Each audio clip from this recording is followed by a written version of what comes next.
अभी तक जो हम लोगों ने पढ़ा है उसमें क्या पढ़ा है कि अगर अपने पास एक सेमी सर्कुलर चार्ज रिंग है और इस पे चार्ज है प्लस क्यू और इसका अगर चार्ज डेंसिटी हम लोग बोले लैम्डा, तो इस सेमी सर्कुलर रिंग के सेंटर पे जो इलेक्ट्रिक फील्ड आता था वो इलेक्ट्रिक फील्ड कितना आता था 2k लैम्डा बाई आर। बात समझ में आ रहा है? इसके बाद मैं आपको क्या बताया था कि यही सेमी सर्कल को अगर हम लोग क्या कर दें, एक क्वार्टर सर्कल कर दें, और इस क्वार्टर सर्कल पे मैं क्या बोलूं कि यदि इस पे चार्ज है क्यू और इसका चार्ज डेंसिटी है कितना लैम्डा, तो यहां जो हम लोग इलेक्ट्रिक फील्ड निकालते थे, ये इलेक्ट्रिक फील्ड का डायरेक्शन जो निकलता था वो कितना निकलता था √2k लैम्डा बाई कितना आर। और फिर मैं इसी चीज को जनरलाइज किया था कि देखो कि यहाँ सेमी सर्कल का अगर बात करें तो अल्फा इक्वल टू कितना 180 डिग्री, अगर क्वार्टर सर्कल का बात करें तो अल्फा इक्वल टू कितना। लेकिन अगर आपसे कह दे क्या कि कोई भी सर्कुलर आर्क रहे, कैसा भी एक पार्टिकुलर आर्क रहे जिसके बारे में हमको केवल बस इतना बात पता रहे क्या कि ये जो है सो कहीं से एंगल बना रहा है कितना अल्फा, इस पर चार्ज है प्लस क्यू और इस प्लस क्यू चार्ज और यहाँ पर जो चार्ज डेंसिटी है लैम्डा, तो इसके कारण जो मैंने आपको इलेक्ट्रिक फील्ड निकालना सिखाया था वो कितना सिखाया था 2k lambda by R sine alpha by 2। ठीक ना? कितना सिखाया था? A equal to 2k lambda by R into sine alpha by कितना 2। और इस पर हम लोग पिछले दिन तक इन सारे चीजों को भी वेरीफाई करके देखा था। तो अब अगर आपके पास कैसा भी आर्क दे दे, मान लीजिए क्या कि आर्क दे दे कैसा कि कह दे क्या कि सर्कुलर आर्क है और सेंटर पे एंगल बना रहा है कितने डिग्री का 60 डिग्री का, और इसका जो चार्ज डेंसिटी है वो है कितना लैम्डा, तो हम लोग या तो चार्ज डेंसिटी तुमको दिया हुआ रहेगा या तो इस पर टोटल चार्ज दिया रहेगा। तो टोटल चार्ज दिया रहे तो भी हम लोग चार्ज डेंसिटी निकाल सकते हैं। कैसे? तो आपको याद होगा कि सर्कल के आर्क का जो लेंथ हम लोग निकालते थे, तो पूरा सर्कल का आर्क, पूरा सर्कल जब 360 डिग्री होता था अल्फा तो कितना लेंथ होता था 2 पाई आर सर्कमफेरेंस के बराबर में। तो अगर 1 डिग्री होगा तो ये कितना हो जाएगा 2 पाई आर बाई कितना 360 डिग्री। और अगर किसी एंगल थीटा के लिए हम लोग बात करें तो ये कितना हो जाएगा 2 पाई आर थीटा बाई कितना 360 डिग्री। और हम लोग यहां से क्या कर सकते हैं कि यहां से हम लोग आर्क लेंथ निकाल सकते हैं। यहां पर हम लोग एंगल का बात किए हैं और यहां जो है सो हम लोग किस चीज का बात किए हैं, आर्क लेंथ का बात किए हैं। तो अगर 360 डिग्री रहे पूरा सर्कल रहे तो कितना लेंथ होगा 2 पाई आर। तो अगर 1 डिग्री हो जाए तो 2 पाई आर बाई कितना 360, और अगर थीटा रहे तो कितना 2 पाई आर थीटा बाई 360। लेंथ आप यहां से निकाल सकते हैं। चार्ज आपको गिवन रहेगा तो lambda equal to charge by length करके निकाल लेंगे। और इस तरीके से ये टॉपिक सर्कुलर आर्क का खत्म हो गया। आपको अगर याद हो तो जब हम लोगों ने चार्ज डिस्ट्रीब्यूशन के कारण इलेक्ट्रिक फील्ड की कहानी शुरू की थी, तो उस दिन का जो सबसे पहला कहानी था अपना, वो सबसे पहला कहानी था क्या कि एक लीनियर चार्ज है और इस लीनियर चार्ज के कारण जो इलेक्ट्रिक फील्ड हम लोगों ने निकाला था वो अलोंग द पॉइंट ही, अलोंग द लाइन ही कहीं पर पॉइंट था ए डिस्टेंस पर, और इसके कारण हमने इलेक्ट्रिक फील्ड निकाला था। आपको मैंने बोला कि जब भी चार्ज डिस्ट्रीब्यूशन रहे तो हम लोग क्या करेंगे कि इसके छोटे छोटे एलिमेंट काटेंगे, और छोटा छोटा एलिमेंट के दौर में अगर हम इस पर बात करें तो हम लोगों ने यहां पर एक छोटा सा एलिमेंट काटा था dl या dx लेंथ का, जिस पर चार्ज था कितना dq। अब देखो कि अगर हम यहां से यहां तक इसका लेंथ हम मान लें कुछ भी x या l कुछ भी मान लें, तो देखो कि एलिमेंट काटना है इस पर यहां से लेकर के और आखिरी तक छोटा छोटा टुकड़ा काटना। तो जिस समय हम यहां पर छोटा सा टुकड़ा काटेंगे तो l का वैल्यू छोटा होगा, और जैसे जैसे आगे बढ़ते जाएंगे l का वैल्यू भी क्या होता जाएगा, पॉइंट P से एलिमेंट का डिस्टेंस क्या होता जाएगा, बढ़ता जाएगा। और यही L यहां पर क्या होता था, यही L यहां पर क्या होता था, वेरिएबल। वेरिएबल पहचानने का तरीका है। बात समझ में आ रहा है कि नहीं? जब दूसरा हम लोगों ने सर्कुलर आर्क या सेमी सर्कुलर आर्क वाली बातें की, तो सर्कुलर आर्क या सेमी सर्कुलर आर्क वाले बातों में हम लोगों ने क्या किया था कि अगर इस पर चार्ज था यूनिफॉर्मली डिस्ट्रीब्यूटेड तो इस पर भी हम लोग क्या करते थे, एलिमेंट काटते थे। और एलिमेंट काटते थे कैसे, इस तरह से लेते थे, और इस तरह से लेते थे जब एलिमेंट, तो सेंटर से हम लोग मान लेते थे कि हॉरिजॉन्टल के साथ जो ये एंगल बना रहा है ये कितना एंगल बना रहा है, थीटा एंगल बना रहा है। और इसके बीच का एंगल हम लोग क्या मानते थे कि छोटा सा एंगल जो है ये है कितना डी थीटा। अब देखो कि अगर इस सर्कुलर लेंथ में हम लोग इनफाइनाइट स्ट्रिप काटेंगे, छोटा छोटा टुकड़ा काटेंगे, तो जो पहला टुकड़ा हम लोगों का कटेगा वो कहां पर कटेगा, यहां पर कटेगा। और इस समय में देखो कि पूरे आर्क पर अगर कहीं भी हम सेंटर से डिस्टेंस का बात करें तो ये किसके बराबर में होगा, रेडियस के बराबर में। मतलब यहां पर रेडियस क्या हो जाएगा, कांस्टेंट हो जाएगा, रेडियस कभी नहीं बदलेगा इसका। बात समझ में आ रहा है कि नहीं। लेकिन जैसे ही इस एलिमेंट को हम ऐसे ऐसे इधर काटते बढ़ेंगे, ये थीटा का वैल्यू पहला एलिमेंट पर 0, धीरे धीरे धीरे बढ़ता जाएगा 90 डिग्री होगा और फिर धीरे धीरे कितना हो जाएगा। इसका मतलब कि यहां पर जो ये थीटा हो जाता था, ये थीटा क्या हो जाता था, वेरिएबल हो जाता था। लेकिन ये रेडियस जो रहता था, ये रेडियस कैसा रहता था, कांस्टेंट रहता था। आपके मन में अगर सवाल उत्पन्न हो कि सर ये पॉइंट अगर लीनियर चार्ज के अलोंग है तो हम लोग इलेक्ट्रिक फील्ड निकालना देख चुके हैं, ऐसा भी तो हो सकता है कि ये पॉइंट कहीं इधर रहे और यहां से ये ए डिस्टेंस कैरी कर रहा हो, तब इस पॉइंट पे हम लोग इलेक्ट्रिक फील्ड कैसे निकालेंगे, ये चीज आपको आज सीखना है। बात समझ में आ रहा है कि नहीं। तो आज का जो हम लोगों का हेडिंग है, ये हेडिंग है क्या, हेडिंग है क्या कि इलेक्ट्रिक फील्ड ड्यू टू अ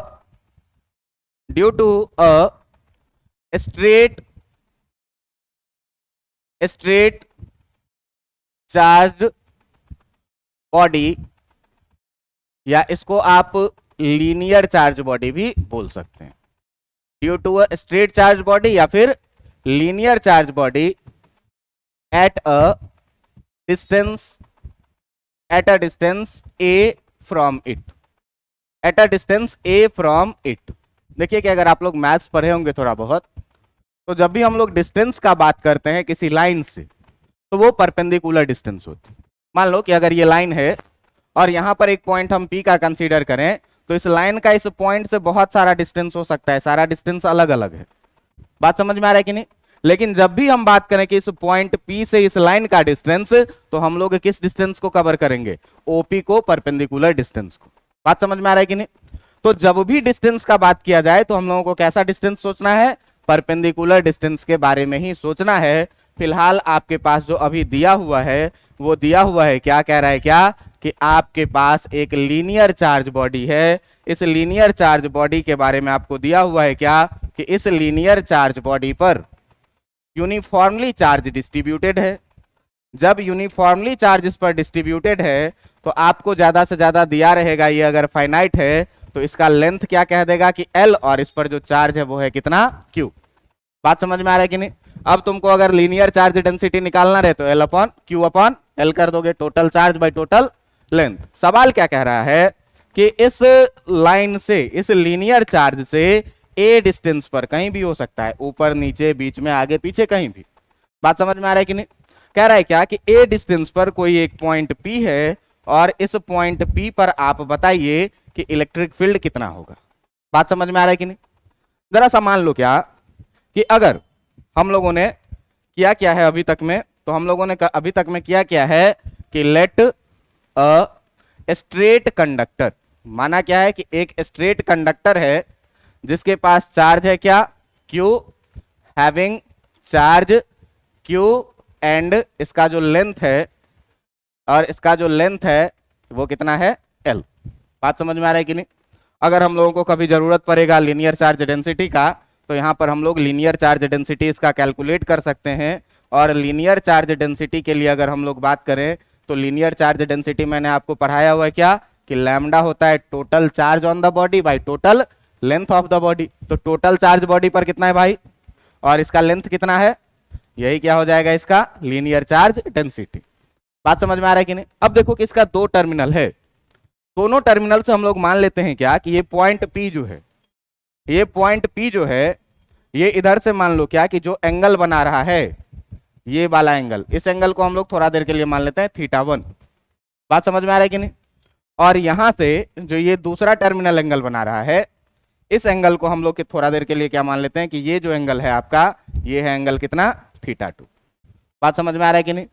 तो हम लोग यहां पर एक लाइन और मेंशन कर देंगे, जो जो काम डायग्राम में आपको करना है वही वही चीज क्या करना है आपको एजम्पशन में मेंशन करते चले जाना है बोर्ड एग्जाम के कॉपी लिखने के लिए।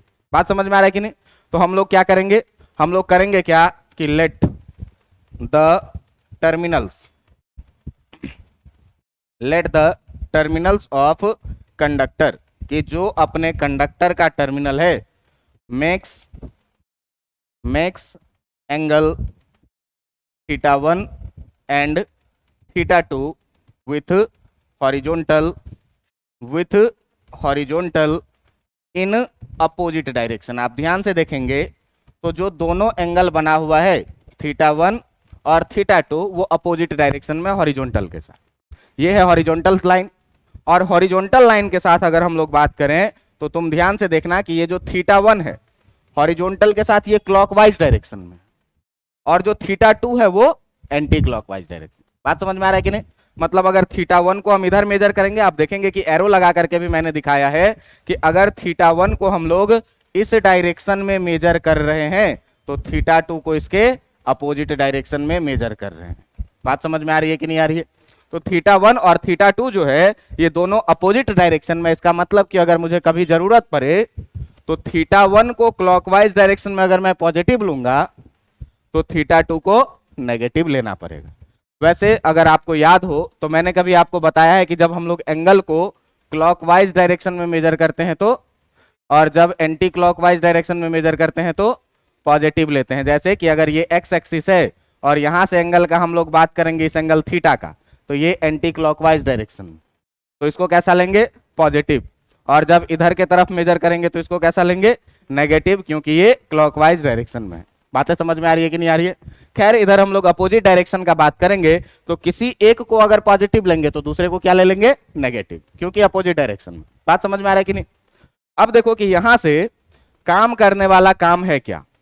तो यहां से काम का काम है ये कि ये लीनियर चार्ज है, और भाई साहब अगर ये लीनियर चार्ज है तो मुझे यहां पर डायरेक्ट कूलॉम्स लॉ लगाने का कोई अधिकार नहीं है। मुझे क्या करना पड़ेगा? इसे छोटे छोटे टुकड़ों में तोड़ना पड़ेगा। बात समझ में आ रहा है कि नहीं? मान लेते हैं थोड़ा देर के लिए क्या कि इस पॉइंट का नाम जो है वो है क्या? M। और इस पॉइंट M से स्मॉल l डिस्टेंस पर मैंने कोई एक छोटा सा एलिमेंट काटा जिसका नाम है कितना? dl, और इस पर चार्ज है कितना? dq, और इस m से जो यहां तक का लेंथ है ये है कितना? बात समझ में आ रहा है कि नहीं? अब देखो कि मुझे चाहिए अगर ये पॉइंट चार्ज के जैसा बिहेव करेगा तो मुझे ये चाहिए कि भाई यहां से जो है इस पॉइंट चार्ज से जो है सो जिस पॉइंट पर मुझे इलेक्ट्रिक फील्ड निकालना है उस पॉइंट तक का डिस्टेंस भी चाहिए। तो मान लेते हैं थोड़ा देर के लिए क्या कि यहां से जो है सो पॉइंट P से इस एलिमेंट का जो डिस्टेंस है वो डिस्टेंस है कितना? R, और ये जो हॉरिजॉन्टल के साथ एंगल बना रहा है ये एंगल है कितना? थीटा। अब जरा सा देखना कि इस पूरे वायर पे मैं ऐसा ऐसा कितना एलिमेंट काट सकता हूं? इनफाइनाइट एलिमेंट काट सकता हूं। सबसे पहला एलिमेंट नीचे कटेगा और धीरे धीरे काटते काटते काटते हम लोग कहां जाएंगे? ऊपर। अब देखना कि जब एलिमेंट बदलता है तो हमारे साथ क्या क्या बदलेगा। मान लो कि इस एलिमेंट को अगर हम ऊपर नीचे खिसकाएं तो आप ध्यान दीजिएगा कि अगर ऊपर नीचे खिसकाएंगे तो ये बताइए कि अगर ये यहां पर है तो आर का वैल्यू ये है, यहां से ऊपर जाएंगे आर का वैल्यू धीरे धीरे बदलता जाएगा कि नहीं? नीचे आएंगे तो आर का वैल्यू बदलता जाएगा कि नहीं? बदल रहा है। आप देखिए कि यहां पर लेंथ अलग, परपेंडिकुलर लेंथ सबसे छोटा, धीरे धीरे लेंथ बढ़ता जाएगा और बड़ा हो जाएगा। इसका मतलब क्या कि जैसे जैसे एलिमेंट हम बदल रहे हैं आर का वैल्यू बदल रहा है। इसका मतलब अगर जो वैल्यू बदल रहा है वो वैल्यू क्या है? वो वैल्यू आपका वेरिएबल है, क्योंकि ये क्या हो रहा है? चेंज हो रहा है। बात समझ में आ रहा है कि नहीं? दूसरा चीज आप देखिए कि यहां से अगर हम एलिमेंट को बदल रहे हैं तो आप देखिए कि थीटा का वैल्यू भी क्या? जब यहां पर एलिमेंट है तो एंगल थीटा है, ऊपर ले जाएंगे थीटा का वैल्यू बढ़ता जा रहा है θ1 तक, और जब नीचे आ रहे हैं तो कहां? θ2 तक। बात समझ में आ रहा है कि नहीं?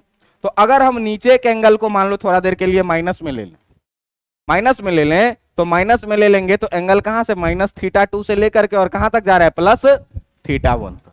बात समझ में आ रहा है कि नहीं? आखिरी एलिमेंट काटे, देखो थीटा का वैल्यू यहां से कितना? -θ2, और जैसे जैसे बढ़ते जा रहे हैं कहां तक? +θ1 तक। कहने का मतलब ये कि एलिमेंट बदलने के साथ साथ आपके थीटा का वैल्यू भी बदल रहा है। इसका मतलब जो आपका थीटा भी है ये कैसा टर्म है? वेरिएबल है। 2 वेरिएबल हुआ।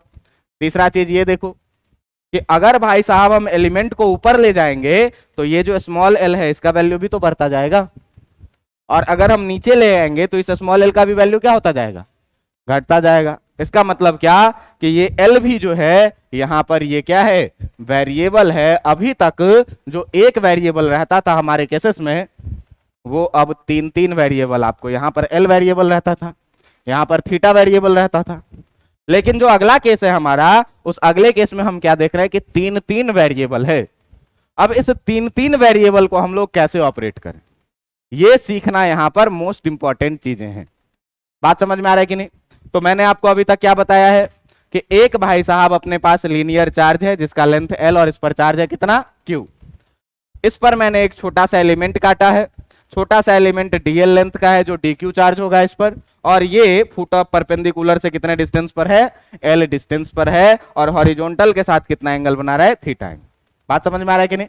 तो इसी चीज को हम लोग अगर एजम्पशन में लिखना शुरू करें तो हम लोग क्या करेंगे कि let an elemental charge, let an elemental charge, एक एलिमेंटल चार्ज है ऑफ डी क्यू हैविंग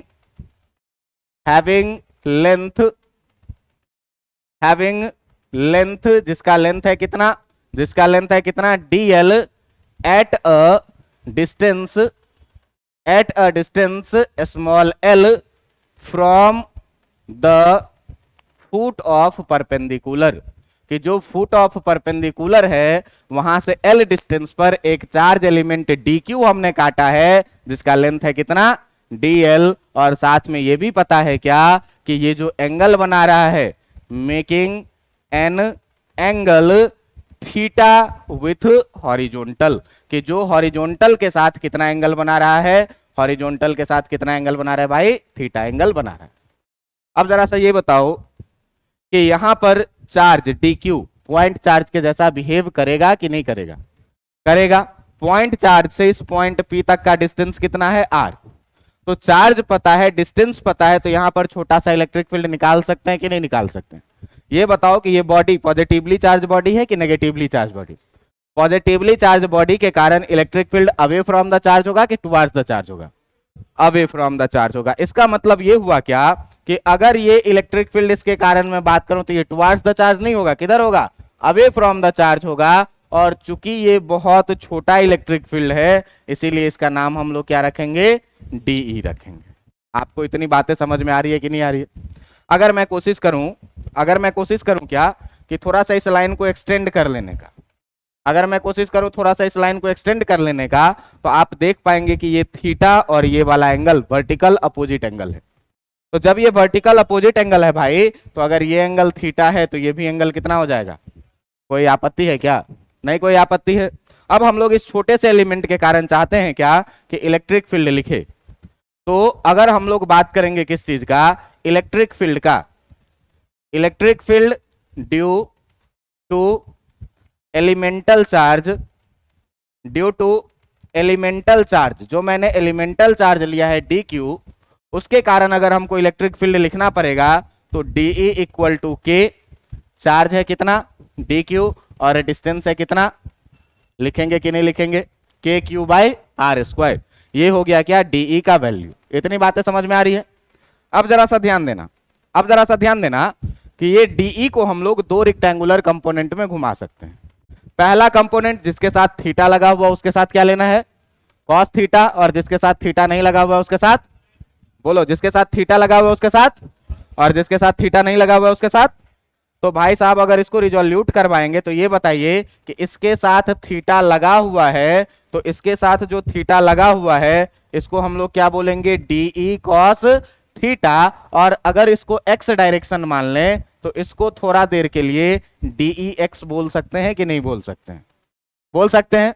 और जिसके साथ थीटा नहीं लगा हुआ है, जिसके साथ थीटा नहीं लगा हुआ है उसके साथ हमको क्या लेना है, उसके साथ हमको क्या लेना है, dE साइन थीटा। और ये y डायरेक्शन में है तो इसको मैं थोड़ा देर के लिए dEy बोल सकता हूं कि नहीं बोल सकता हूं?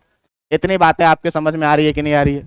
अब देखिए कि अपने पास दो टर्म है, यहां से अपने पास दो टर्म है, रेक्टेंगुलर कंपोनेंट है किसका, dE का। तो जो dE का अपने पास दो रेक्टेंगुलर कंपोनेंट है वो क्या क्या है, तो यहां पर हम लोग देख पा रहे हैं क्या कि there is two rectangular component. जो अपने पास में है वो क्या है, टू रेक्टेंगुलर कंपोनेंट है किसका, तो दो रेक्टेंगुलर कंपोनेंट है ऑफ डीई का। जो पहला है क्या, डीई एक्स इक्वल टू आपके पास डीई कॉस थीटा के बराबर में, और जो दूसरा है आपके पास ये डीई वाई इक्वल टू है कितना, डीई साइन थीटा के बराबर में। ये दो चीज है। अब देखो कि यहां से हम लोग ई एक्स निकाल सकते हैं, यहां से हम लोग ई वाई निकाल सकते हैं, और जब ई एक्स और ई वाई मिल जाएगा तो नेट इलेक्ट्रिक फील्ड निकाल सकते हैं। बात समझ में आ रहा है कि नहीं? तो पहले हम लोग बात करेंगे किसको लेकर के, डीई एक्स को लेकर के। बात समझ में आ रहा है? तो जब डीई एक्स को लेकर के बात करेंगे, तो डीई एक्स को लेकर के बात करेंगे, तो डीई एक्स के लिए अगर बात करें फॉर एक्स डायरेक्शन, अगर हम लोग बात करेंगे इलेक्ट्रिक फील्ड का, अगर हम लोग बात करेंगे क्या, इलेक्ट्रिक फील्ड इन एक्स डायरेक्शन का, तो एक्स डायरेक्शन में अगर बात करेंगे भाई, तो अपने पास जो टर्म है वो क्या है, डीई एक्स इक्वल टू कितना, डीई कॉस थीटा। बात समझ में आ रहा है कि नहीं? अब देखो कि यहां पर समस्या ये आएगी क्या, कि हमको अगर टोटल इलेक्ट्रिक फील्ड निकालना है तो इंटीग्रेट करना पड़ेगा। अगर हम इसको इंटीग्रेट करेंगे टोटल इलेक्ट्रिक फील्ड के लिए, अगर हम लोग इसको इंटीग्रेट करेंगे टोटल इलेक्ट्रिक फील्ड के लिए, तो फॉर टोटल इलेक्ट्रिक फील्ड अगर बात करेंगे टोटल इलेक्ट्रिक फील्ड के लिए, इसको हम लोग क्या करेंगे, इंटीग्रेट करेंगे दोनों तरफ, और जब इंटीग्रेट करेंगे दोनों तरफ तो हमको क्या मिलेगा, इस चीज पर जरा सा ध्यान देना, इंटीग्रेशन ऑफ डीई एक्स, और इधर कितना हो जाएगा, integration of d E cos theta. जब भी इंटीग्रेशन है तो लिमिट लगाना मस्ट है, और लिमिट मैंने आपको क्या बोला है कि कहानी जहां से शुरू होगी वहां से लेकर के और जहां तक कहानी खत्म होगी वहां तक का लिमिट लगाना। तो जरा सा देखो कि हमको जब बात कर रहे हैं हम किस चीज का, इस एलिमेंट का, तो अगर मुझे इसे काटना है तो थीटा को देखते जाना, आर बदल रहा है, कैसे बदल रहा है ये हमको पता नहीं चल रहा है, बढ़ रहा है इतना काली पता है, लेकिन किस रेट में बढ़ रहा है ये पता नहीं है, लेकिन थीटा बदल रहा है, तो थीटा का मिनिमम वैल्यू माइनस थीटा 2 और मैक्सिमम वैल्यू कितना, प्लस थीटा 1। बात समझ में आ रहा है कि नहीं? तो जब हम यहां पर शुरू से लेकर के अंत तक जा रहे हैं तो थीटा का वैल्यू माइनस थीटा 2 से लेकर के और प्लस थीटा 1 तक वेरी कर, और थीटा को ही हम लोग वेरिएबल बनाएंगे। तो थीटा को ही जब हम लोग वेरिएबल बनाएंगे तो यहां पर अगर मुझे लिमिट रखना हो तो लिमिट कितना रखेंगे, माइनस थीटा 1 से लेकर के थीटा 2 ना नीचे, तो माइनस थीटा 2 से लेकर के कहां तक का लिमिट रखेंगे, माइनस थीटा 2 से लेकर के हम लोग लिमिट रखेंगे कहां तक, माइनस थीटा 2 से लेकर के हम लोग कहां तक रखेंगे, प्लस थीटा 1 तक। इतनी बातें समझ में आ रही है कि नहीं? ये बताओ कि डीई एक्स का इंटीग्रेशन ई एक्स हो जाएगा क्या, इंटीग्रेशन माइनस थीटा 2 से लेकर के प्लस थीटा 1 तक। आप बताइए कि डीई के जगह पर, डीई के जगह पर k d q by r square रखा जा सकता है क्या, k d q by r square रखा जा सकता है, तो कितना रखेंगे, के डी क्यू बाई कितना, आर स्क्वायर, और साथ में है क्या अपने पास कॉस थीटा। अच्छी बात ये है देखो यहां पर कि डी क्यू भी वेरिएबल है, थीटा भी वेरिएबल है, आर भी वेरिएबल है, सारा चीज बदल रहा है। तो इन सारे चीज को जो बदलते हुए टर्म में जा रहा है, इसको हमको क्या करना पड़ेगा, एक टर्म में सबको कन्वर्ट करना पड़ेगा। जैसे कि पीछे हम लोग कन्वर्ट करते थे किस चीज को, पीछे हम लोग डी क्यू को डी थीटा में केवल बदलते थे। अब यहाँ डी क्यू भी है, आर कांस्टेंट होता था पहले, लेकिन ये आर भी अब धोखा दे रहा है, ये आर भी लगातार बदलता जा रहा है जैसे जैसे एलिमेंट बदल रहे हैं। तो कैसे इसको हमको एक वेरिएबल में कन्वर्ट करना है, जिस चीज को आप देखेंगे, और मैं यहां पर करता हूं क्या कि इसको मैं मान लेता हूं क्या, इक्वेशन फर्स्ट, और इस इक्वेशन फर्स्ट का यूज हम लोग लास्ट में इसका वैल्यू पुट करने में करेंगे। बात समझ में आ रहा है कि नहीं? अब ध्यान दीजिएगा कि वेरिएबल को कन्वर्ट करने के लिए आप देखिए कि आपके पास एक ट्रायंगल दिख रहा होगा, ये पॉइंट है आपका P, ये पॉइंट है आपका क्या, पॉइंट P, ये पॉइंट है M, और थोड़ा देर के लिए इस पॉइंट का नाम भी कुछ रख लो, इस पॉइंट का भी नाम हम लोग क्या रख लेते हैं, N। बात समझ में आ रहा है कि नहीं? तो PMN ट्रायंगल को देखिए आप, PMN एक राइट एंगल ट्रायंगल है, और इसी PMN ट्रायंगल में हम लोग आगे बढ़ेंगे। तो अगर आप PMN का बात करेंगे तो आपके पास जो PMN दिख रहा है, ये PMN कुछ इस तरह का आपको ट्रायंगल दिख रहा होगा, जिसका ये पॉइंट था P, ये पॉइंट था m, ये पॉइंट था कितना n। बात समझ में आ रहा है कि नहीं? देखिए आप यहां से कि जो PMN है आपका, PMN ऐसा राइट एंगल ट्रायंगल है। आप देखिए इसका बेस है कितना a, हाइट है कितना l, और हाइपोटेन्यूज है कितना। बात समझ में आ रहा है कि नहीं? अगर ध्यान से देखें यहां पर तो ये जो डिस्टेंस है हाइपोटेन्यूज, ये r के बराबर में, ये a के बराबर में, और ये कितने के बराबर में, और यहां से जो एंगल बन रहा है ये कितना बन रहा है थीटा। इतना बात समझ में आ रहा है कि नहीं? अब देखो कि अगर इसमें मेरा मन करे cos थीटा लिखने का, तो cos थीटा अगर मेरा लिखने का मन करे तो cos थीटा कितना लिखते हैं, बेस अपॉन हाइपोटेन्यूज। तो बेस हो जाएगा कितना a, और हाइपोटेन्यूज कितना। ये बताओ कि अगर r को इधर ले आए तो r cos theta equal to कितना हो जाएगा। अगर मेरा मन करे यहां से r लिखने का तो r इक्वल टू कितना लिखेंगे, a बाई कितना, और 1 by cos theta sec theta होता है, ये तुमको पता होगा। तो इसको कितना लिखेंगे, अपने को जरूरत है आर स्क्वायर का, अपने को जरूरत है किस चीज का।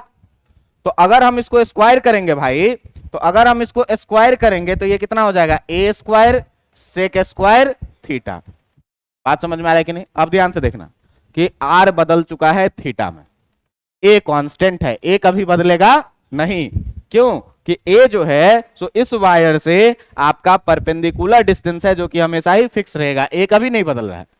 और ए बदल क्या रहा था, थीटा बदल रहा था, आर बदल रहा था। हम चाह रहे हैं क्या कि मेरा वेरिएबल केवल थीटा रहे, तो आर को थीटा में बदलना पड़ेगा। आर को हमने क्या किया, थीटा में बदल दिया। देखिए आर आपका बदल चुका है किस चीज में, थीटा में। एक टर्म आपका ये हो गया। अब टेंशन रहा क्या कि इस dq को भी हमको बदलना है। बात समझ में आ रहा है कि नहीं? इस dq को भी हमको थीटा में बदलना पड़ेगा। तो जब dq को हम लोग थीटा में बदलेंगे तो उसके लिए क्या करना पड़ेगा, जरा सा ध्यान देना कि अगर हम इस एलिमेंट का बात करें तो इस एलिमेंट का लेंथ है कितना dl, और इस पर चार्ज है कितना dq। इतना बात समझ में आ रहा है कि नहीं? तो अगर मेरा मन करे यहां से कि थोड़ा सा आगे बढ़ के इस एलिमेंट के लिए, जिस एलिमेंट का लेंथ है आपका कितना dl, और इस पर चार्ज है कितना dq, तो अगर इसके लिए मेरा मन करे भाई कि लीनियर चार्ज डेंसिटी लिखूं, अगर मेरा मन करे क्या कि लीनियर चार्ज डेंसिटी लिखूं, तो ये बताओ lambda equal to dq upon dl लिख सकता हूं कि नहीं लिख सकता हूं? लिख सकता हूं। यहां से ये बात बताओ कि dq equal to lambda dl लिख सकता हूं कि नहीं लिख सकता हूं? एक बात आपका ये हो गया कि dq इक्वल टू कितना, लैम्डा dl, लेकिन dl भी वेरिएबल है, इसको थीटा में बदलना है। तो थीटा में बदलने के लिए तुम उसी वाले ट्रायंगल में tan थीटा लिखो, और अगर हम tan थीटा लिखेंगे तो tan थीटा के बारे में आप क्या जानते हैं कि perpendicular by l upon a। तो जब l अपॉन a होता है भाई, तो tan थीटा इक्वल टू कितना लिखेंगे, l अपॉन, यहां से देखो कि अगर l इक्वल टू हमको लिखना है तो a tan थीटा लिख सकते हैं कि नहीं लिख सकते हैं? लिख सकते हैं। अगर आपको डिफरेंशिएशन की कहानी ध्यान में हो तो आप एक और फॉर्मूला याद कर लीजिएगा कि d by D theta of tan theta जो होता है वो सेक स्क्वायर थीटा होता है। आप 12th में है, मैं इतना उम्मीद कर सकता हूं कि डिफरेंशिएशन का ये फॉर्मूला आपको आता होगा, और अगर नहीं आता होगा तो किसी किताब में जाकर के देख लेंगे। बात समझ में आ रहा है? अब इस टर्म को हम क्या कर रहे हैं कि इस टर्म को हम क्या चाहते हैं कि इसको हम डिफरेंशिएट कर दे दोनों तरफ, differentiate both side with respect to theta. तो देखो कि L को थीटा के रिस्पेक्ट में जब डिफरेंशिएट करोगे तो dl बाय डी थीटा हो जाएगा, और a tan थीटा को जब डिफरेंशिएट करोगे तो a ही रह जाएगा, और tan थीटा का डिफरेंशिएशन कितना हो जाएगा। इतना बात समझ में आ रहा है कि नहीं? अगर यहां से लिखना चाहें तो dl equal to a sec square theta, और d थीटा उधर से डिवाइड में आएगा तो मल्टीप्लाई में आ जाएगा कि नहीं आ जाएगा? आ जाएगा। dl का वैल्यू जब यहां पर पुट करेंगे तो आपके सामने में निकल के आएगा क्या, dq equal to lambda a sec square theta, और साथ में क्या आएगा, लैम्डा के जगह लैम्डा रहा, और dl के जगह पर a sec square theta d theta डाल दिए। अब देखो कि जो अपना इक्वेशन 1 था उसमें मुझे आर स्क्वायर थीटा में चाहिए था, बदल दिया। dq मुझे थीटा में चाहिए था, dq को भी क्या किया, थीटा में बदल दिया। अब इस दोनों वैल्यू को हम लोग क्या करेंगे कि इस इक्वेशन में पुट करेंगे, और हम लोग करेंगे क्या कि put the value of r square and d q in equation 1, कि जो आपका इक्वेशन 1 है उस इक्वेशन 1 में हम लोग क्या करेंगे कि आर स्क्वायर का वैल्यू और डी क्यू का वैल्यू पुट करेंगे। और देखो कि ये दोनों वैल्यू पुट करने के बाद आपको मिलेगा क्या, तो ये दोनों वैल्यू पुट करने के बाद आपको मिलेगा इक्वेशन 1, देखो E X equal to minus theta 2 से प्लस थीटा 1 तक क्या है अपने पास, E X equal to integration minus theta 2 से लेकर के प्लस थीटा 1 तक, साथ में है क्या, साथ में क्या डी क्यू। तो डी क्यू के जगह पर अभी लिख देते हैं k d q by r square, और साथ में था क्या कॉस थीटा, ये ना, इतना ही चीज है, देख लो आप, यही अपना इक्वेशन 1। अब इसमें जब हम लोग वैल्यू पुट करेंगे तो क्या बन जाएगा, ये E X equal to integration minus theta 2 से लेकर के प्लस थीटा 1 तक, के जगह पर के रहने देते हैं, डी क्यू के जगह पर lambda A sec square theta, और साथ में क्या डी थीटा, आर स्क्वायर के जगह पर, आर स्क्वायर के जगह पर हम लोग पीछे निकाले हुए हैं कितना, ए स्क्वायर सेक स्क्वायर थीटा, ए स्क्वायर सेक स्क्वायर थीटा डाल दीजिए, ए स्क्वायर सेक स्क्वायर थीटा, और साथ में है क्या कॉस थीटा। आप जरा सा ध्यान से देखेंगे तो एक ए से नीचे का एक कट जाएगा, और सेक स्क्वायर थीटा से पूरा का पूरा सेक स्क्वायर थीटा कट जाएगा। बात समझ में आ रहा है कि नहीं, बचा क्या, के बचा, लैम्डा बचा, ए बचा, के भी कांस्टेंट है, लैम्डा भी कांस्टेंट है, और ए भी कॉस थीटा डी थीटा, काम हो गया आसान।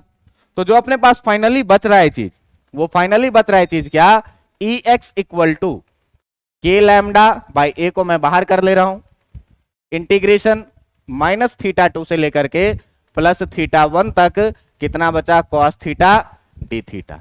अब आपको अगर याद हो, अगर आपको याद हो तो कॉस थीटा का इंटीग्रेशन कितना होता है, साइन का डिफरेंशिएशन कॉस, तो कॉस का इंटीग्रेशन साइन। तो अगर हम लोग ई एक्स लिखेंगे तो ई एक्स इक्वल टू कितना लिखेंगे, के lambda by a integration minus theta 2 से लेकर के, अब इंटीग्रेशन क्यों, अब इंटीग्रेट कर दे रहे हैं सीधे, तो इंटीग्रेट करेंगे तो कॉस का इंटीग्रेशन कितना हो जाएगा, साइन थीटा, और लिमिट कहां से कहां तक है अपना, माइनस थीटा 2 से लेकर के प्लस थीटा। लिमिट जब पुट करोगे तो ई एक्स इक्वल टू निकल के आएगा कितना, के lambda by a sine theta के जगह पर थीटा 1 अपर लिमिट पुट किए, माइनस साइन थीटा के जगह पर कितना, minus theta 2, lower limit put करके माइनस करना है। अब ध्यान दीजिएगा कि जो आपका ई एक्स निकल के आएगा वो कितना आएगा, k lambda by a sine theta 1, और आपको अगर पता हो sine minus theta minus sine theta होता है, तो ये माइनस बाहर आएगा तो कितना हो जाएगा, प्लस साइन थीटा 2, और यही जो है सो आपका फॉर्मूला बन जाएगा किस चीज का, इलेक्ट्रिक फील्ड इन एक्स डायरेक्शन का।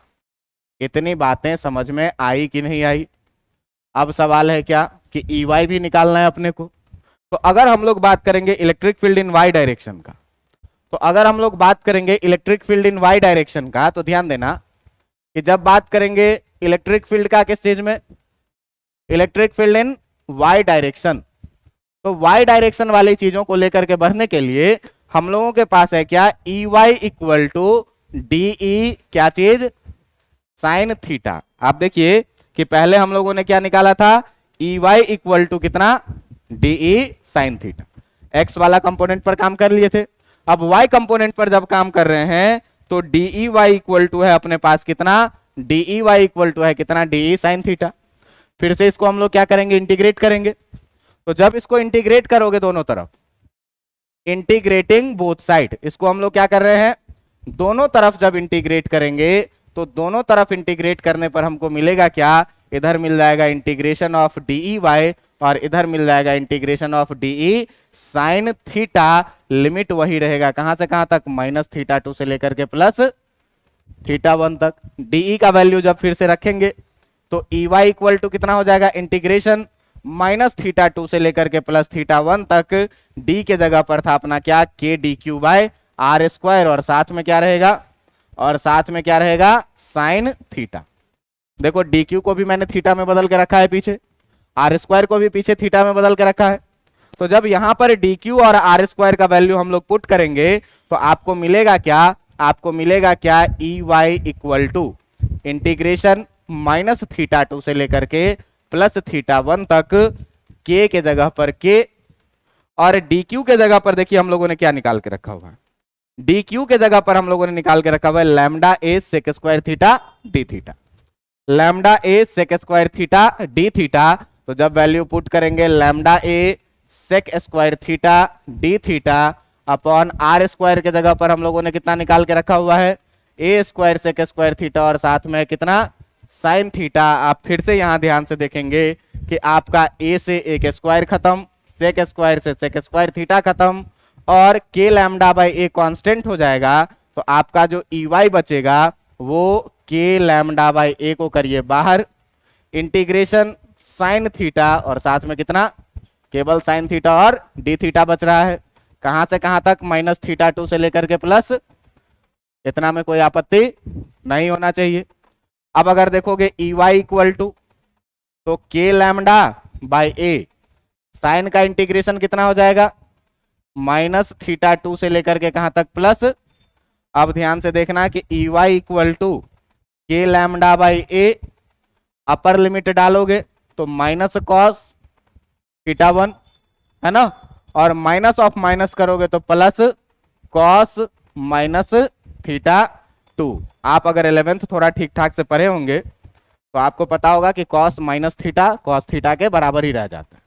तो कॉस माइनस थीटा जब कॉस थीटा के बराबर ही रह जाता है तो ये ई वाई इक्वल टू कितना बचेगा, के लैम्डा बाई ए, देखना ये प्लस हो जाएगा तो इसको मैं लिख ले रहा हूं कॉस थीटा 2 और माइनस कितना, कॉस थीटा, ये ई वाई भी निकल के आपका आ गया।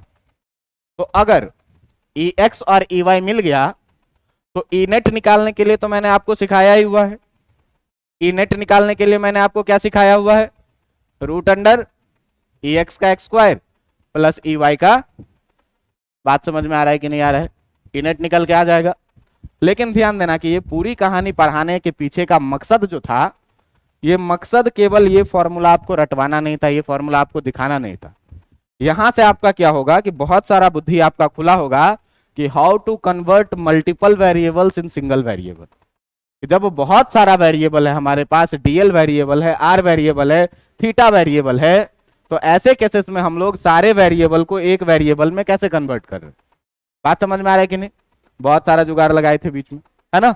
अब ये सारे जुगाड़ को लगा करके हम लोग नतीजा पर ये पहुंचे हैं, इस सारे जुगाड़ को लगा करके जो हम लोग नतीजा पर ये पहुंचे हैं क्या, कि अगर हमारे पास कोई सा लीनियर चार्ज बॉडी है, लीनियर चार्ज बॉडी है जिस पर चार्ज है कुछ भी, लीनियर चार्ज डेंसिटी हमको पता होगा इसका, क्यों कि इस रॉड का टोटल चार्ज Q और टोटल लेंथ कितना है L।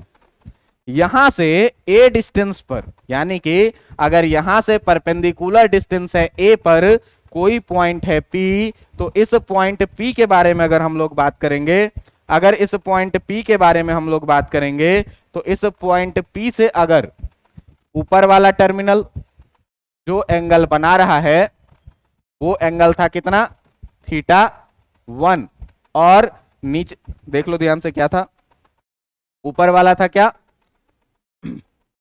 ऊपर वाला था थीटा 1 और नीचे वाला कितना, थीटा 2। तो अगर ऊपर वाला टर्मिनल बना रहा है एंगल थीटा 1 और नीचे वाला टर्मिनल अगर बना रहा है एंगल कितना, थीटा 2, तो हम लोगों ने देखा था कि यहां पर इलेक्ट्रिक फील्ड का अपने पास में दो डायरेक्शन मिल रहा था, एक एक्स डायरेक्शन में और दूसरा किसमें, वाई डायरेक्शन। अगर हम लोग इस डायरेक्शन को बोल दे ई एक्स और इस डायरेक्शन को बोल दे ई वाई, तो जो हमारा ई एक्स निकल के आया था वो ई एक्स निकल के आया था कितना, के lambda by a sine theta 1 plus कितना, साइन थीटा 2। इतनी बातें समझ में आ रही है कि नहीं आ रही है। पीछे ये चीज करके देखें कितना आया था ई एक्स निकल के, sign theta 1 plus sine theta 2, और जो अपना ई वाई निकल के आया वो cos theta 2 minus cos theta 1। जो आपका ई वाई निकल के आया ये कितना, के lambda by A cos theta 2 minus cos theta 1। और यहां पर आपको जो मस्टली रिमेंबर रखना है बात, मस्टली जो रिमेंबर रखना है ये बातें, ये क्या बातें याद रखना है कि जो थीटा 1 को हमने मेजर किया है वो क्लॉकवाइज डायरेक्शन में मेजर किया है, और जो थीटा 2 को मेजर किया वो किसमें, एंटी क्लॉकवाइज में। ये बात याद रखना है। बात समझ में आ रहा है कि नहीं? नहीं तो मान लो कि ये पॉइंट कभी इधर आ जाएगा खिसक के, तो फिर तुमको मेजरमेंट में दिक्कत हो जाएगी। इसीलिए यहां पर हमको ये बात याद रखना है कि जो थीटा 1 है, ये थीटा 1 कैसे मेजर करना है, क्लॉकवाइज, और जो थीटा 2 है आपका, ये कैसे है मेजर करना, एंटी क्लॉकवाइज। इतनी बातें समझ में आई कि नहीं आई? इतनी बातें मेरे ख्याल से तुमको समझ में आ गई होगी। मैं धीरे धीरे पढ़ाया हूं। बात समझ में आ रहा है कि नहीं? बहुत धीरे धीरे मैं एक एक स्टेप लेकर के पढ़ाया हूं, तो आपको ये चीजें समझ में आई होगी। तो मैं इसे फिर दोबारा से रिपीट करना उचित नहीं समझता हूं। बात समझ में आ रहा है? अब देखिए कि ये था क्या, फाइनाइट लेंथ का रॉड। ये था कैसा, फाइनाइट लेंथ का रॉड था, जिसका लंबाई एक निश्चित लंबाई में था। बात समझ में आ रहा है कि नहीं? ऐसा भी तो हो सकता है कि ये रॉड इनफाइनाइट चला जाए और ये भी रॉड क्या चला जाए, इनफाइनाइट। जरा सा देखना, इनफाइनाइट का मतलब फिर ये मत समझना क्या कि 7 समुंदर पार किसी चीज की बात हो रही है। अगर मैं बोलूं कि कोई इनफाइनाइट सरफेस है, तो एक बात बताओ कि अगर तुम वहां से देख रहे हो तो तुमको ये बोर्ड कितना बड़ा दिख रहा है, छोटा सा दिख रहा है। नजदीक आओगे तो बोर्ड का साइज धीरे धीरे क्या होगा, और मैं ऐसे करके चिपक के देखूं बोर्ड में, तो बोर्ड कैसा दिखेगा मुझे, इनफाइनाइट। बात समझ में आ रहा है कि नहीं? इसका मतलब क्या कि आप जहां से ऑब्जर्व कर रहे हैं उसके रिस्पेक्ट में इस बोर्ड का साइज हम लोग क्या करेंगे, डिसाइड करेंगे। तो अगर बहुत दूर से ऑब्जर्व कर रहे हैं तो ये पॉइंट के जैसा भी दिखेगा। चले जाओ 2 किलोमीटर दूर, लगेगा कि कुछ जल रहा है थोड़ा सा, पॉइंट के जैसा। लेकिन नजदीक आए तो थोड़ा फाइनाइट लगा, और अगर इसके बहुत नजदीक चले जाएंगे तो ये बोर्ड कैसा हो जाएगा, इनफाइनाइट। क्यों कि इसको ऑब्जर्व करने का जो डिस्टेंस है उसके रिस्पेक्ट में इसका साइज क्या है, बहुत बड़ा। तो अब ये पेन देखो, यहां से देखेंगे तो फाइनाइट दिखेगा।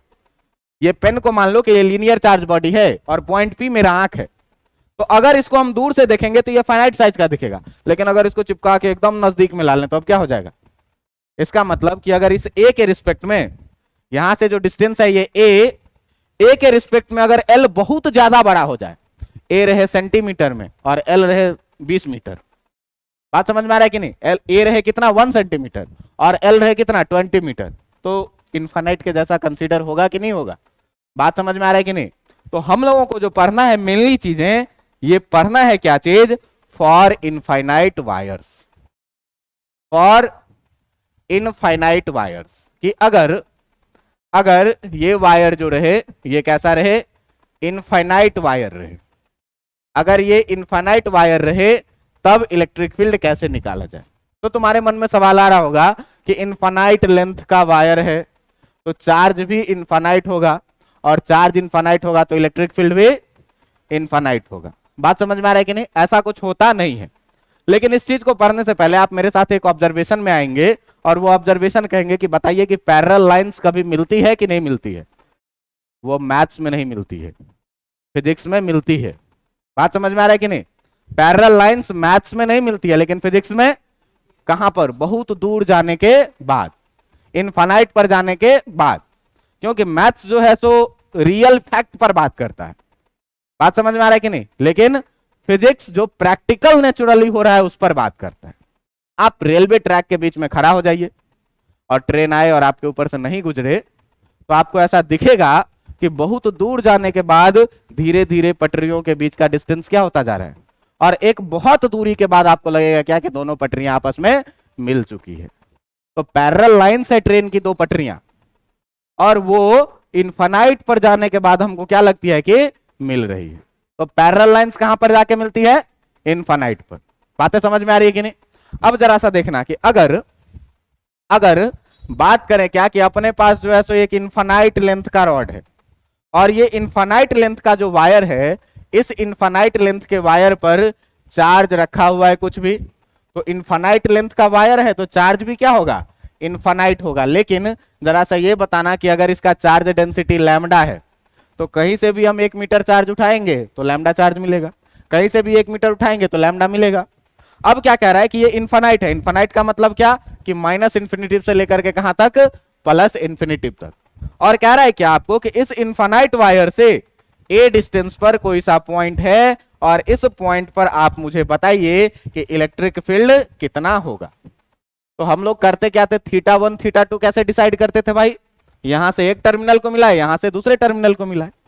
बात समझ में आ रहा है कि नहीं? लेकिन फाइनाइट रहता था तो मिल जाता था। अब ये इनफाइनाइट डिस्टेंस के बाद ये पॉइंट है, तो इनफाइनाइट डिस्टेंस के बाद अगर ये पॉइंट है तो यहां से मान लो कि एक लाइन जाएगा और एक लाइन जाएगा और यहां से जो मिलेगा ये कहां पर मिलेगा, मीट्स एट इंफिनिटिव। बात समझ में आ रहा है कि नहीं? जाएगा तो कहां पर मिलेगा, इंफिनिटिव पर। मैं जानबूझ के थोड़ा झुका करके बनाया हूं कि आपको लगे कि मिल रहा है। तो इंफिनिटिव पर अगर लाइन मिल रहा है, हम लोग अभी क्या पढ़ रहे थे कि दो पैरेलल लाइन जाकर के कहां पर मिलेगा, इनफाइनाइट पर। तो अगर कोई लाइन इनफाइनाइट पर जाकर के मिल रहा है इसका मतलब वो दोनों पैरेलल लाइन से। बात समझ में आ रहा है कि नहीं? रिवर्स करके सोचो, मैं क्या बोला कि जो दो पैरेलल लाइन है वो कहां जाकर के मिल रहा है, इनफाइनाइट पे। इसका मतलब कि जो लाइन इनफाइनाइट पे मिल रहा है वो कैसा लाइन होगा, पैरेलल लाइन होगा। तो जब ये इनफाइनाइट पे ये दोनों मिल रहा है इसका मतलब ये दोनों कैसा होगा, पैरेलल होगा। और पैरेलल लाइन का कोई इंटीरियर एंगल अगर ये है 90, तो यहां से जो ये थीटा 1 का वैल्यू होगा ये भी कितना हो जाएगा। बात समझ में आया कि नहीं आया? इसी तरीके से आप देखिए कि ये जो दूसरा टर्मिनल है ये भी अगर मान लीजिए मिल रहा है कहीं पर, तो ये भी कहां पर जाकर के नीचे मिलेगा, ये भी कहां पर जाके मिलेगा, मिड्स एट कहां पर, इंफिनिटिव पर। अब इंफिनिटिव पर मिल रहा है इसका मतलब ये दोनों भी कैसा है, पैरेलल। और जब ये दोनों पैरेलल है तो भाई ये 90 डिग्री, तो यहां से थीटा 2 का वैल्यू भी कितना हो जाएगा। बात समझ में आ रहा है कि नहीं? बात समझ में आ रहा है कि नहीं? तो अगर ये दोनों तरफ इनफाइनाइटली एक्सटेंडेड है तो यहां से हम लोग क्या देख रहे हैं कि थीटा 1 भी 90 डिग्री का है और थीटा 2 भी कितने का है। बात समझ में आ रहा है कि नहीं?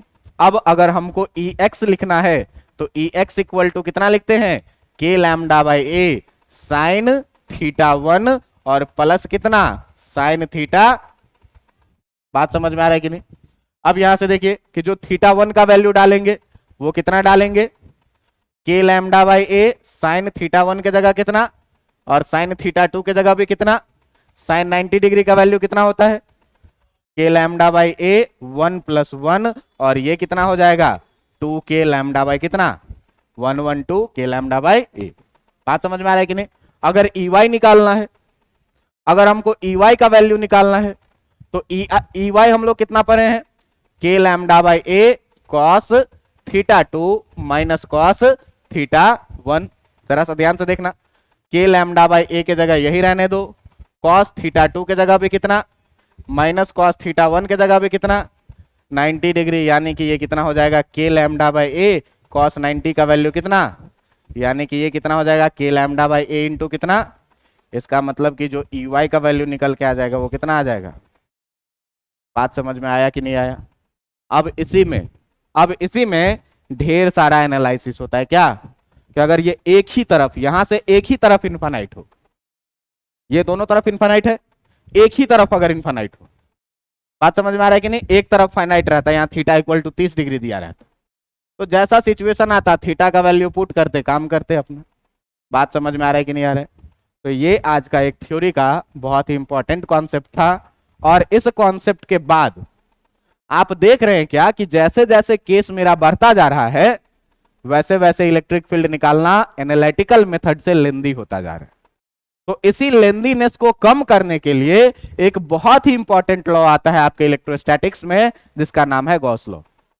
बात समझ में आ रहा है? गॉस लॉ हर साल करीब करीब परीक्षा में 5 नंबर में पूछता है। बात समझ में आ रहा है कि नहीं? हर साल करीब करीब एग्जाम में, चाहे CBSE हो चाहे बिहार बोर्ड हो, हर साल पूछा जाता है और गॉस लॉ का एप्लीकेशन पूछा ही जाता है। अभी भी कल एग्जाम था ना फिजिक्स का CBSE का, पूछा हुआ था, ढेर सारा क्वेश्चन पूछा हुआ था। और जो ऐसा पेपर था उस पेपर में जो लोग, जैसे लोग यहाँ पढ़ाते हैं लोकल टीचर्स, उनको समझ में आया होगा कि किस लेवल का क्वेश्चन आया। बात समझ में आ रहा है? इसीलिए आप पढ़िए डीप लेवल करके, क्योंकि आप देख रहे हैं कि CBSE का स्टैंडर्ड मेंटेन है और बिहार बोर्ड में भी अब स्टैंडर्ड टीचर्स आ रहे हैं, तो वो भी अपना स्टैंडर्ड मेंटेन करेगा। बात समझ में आ रहा है कि नहीं? इसीलिए आप भी अपना स्टैंडर्ड मेंटेन रहिए, मार्केट के हवा में मत जाइए। देखिए लेंदी चीजें सीखना है। आप अगर ध्यान दिए होंगे तो पिछले दिन जब मैं चार्ज डिस्ट्रीब्यूशन शुरू किया था तो आपको लगा होगा कि बहुत कड़ा चीज है, लेकिन फिर जब धीरे धीरे हम लोग उस स्टेप में प्रैक्टिस में आने लगे तो आपको अब लग रहा होगा कि तो बड़ी आसान चीज है। बस हमको क्या करना है, स्टेप याद रखना है, 1-2 बार खुद से करके देखना है। बात समझ में आ रहा है कि नहीं? इसीलिए कंटिन्यू काम करिए, इतना पढ़ के आइएगा। अगले दिन हम लोग कोशिश करेंगे क्या कि इस कॉन्सेप्ट पर एक आध क्वेश्चन बढ़िया करे, और इसके बाद मैं कोशिश करूंगा कि थोड़ा अब कहानी बदलेगी और फिर से मजेदार कहानी आएगी। लेकिन पूरी कहानी में आपको मैं पहले ही बोल दे रहा हूं क्या कि अगला 3-4 चैप्टर तक आपने इलेक्ट्रोस्टैटिक्स जहां से शुरू किया है वहां से किस चीज का जरूरत कब पड़ जाए इसकी कोई गारंटी। इसीलिए रेगुलर रिवीजन आपको करते रहना है। आप देख रहे हैं हर जगह आपका वेक्टर आ रहा है, बात समझ में आ रहा है कि नहीं? वेक्टर का थोड़ा सा रिवीजन करते रहना है। थोड़ा बहुत बेसिक इंटीग्रेशन डिफरेंशिएशन आपको आना चाहिए, मैंने शुरू से इसीलिए पढ़ाया है स्टेप में। बात समझ में आ रहा है कि नहीं? तो जब कंटिन्यूअस आप ये काम करके आएंगे तो आपको ये चीजें आसान लगने लगेगी। आप इतना पढ़ के आइएगा, अगले दिन इस पर क्वेश्चन करेंगे तो आपको और मजा आएगा और फिर धीरे धीरे आगे बढ़ेंगे। काफी आज के लिए, चलिए।